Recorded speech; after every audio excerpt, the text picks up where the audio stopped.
Friends last vacation కి మా family అంతా మర్చుటాకే మౌంటైన్ కి వెళ్ళాం. అక్కడ మేము టేస్టీ ఫుడ్ తిన్నాం. స్టీమ్డ్ మష్రూమ్స్, గ్రిల్డ్ మష్రూమ్స్, ఇంకా మష్రూమ్ రైస్, మష్రూమ్ సూప్, ఇలా ఎన్నో టేస్టీ డిషెస్ ని మేము రుచి చూసాం. మొత్తం 6 రకాలు అనుకుంటాను.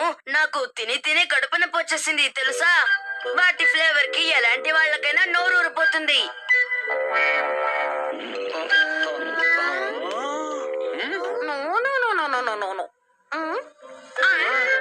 మీరు తప్పకుండా ఒకసారి అక్కడికి వెళ్ళాలి ఫ్రెండ్స్. కానీ మీలాంటి మిడిల్ క్లాస్ పీపుల్ అక్కడికి వెళ్ళలేరు అనుకోండి, ఎందుకంటే అది చాలా ఎక్స్పెన్సివ్ ట్రిప్. ఇలా అంటున్నందుకు ఏమనుకోకండి, నేను చెప్పింది విని సంతోషించండి. అంతకంటే మీకు వేరే దారి లేదు.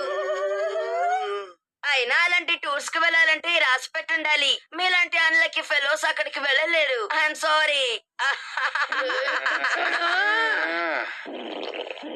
అప్పటి నేను వదలను. ఎప్పుడు చూసినా ఇలా రీళ్లు చుడుతూనే ఉంటాడు. కానీ నాకు తెలిసి గాంధీ డోరేమన్ అడుగుతాను, డోరేమన్ నాకు హెల్ప్ చేస్తాడు. డోరేమన్ నాకు హెల్ప్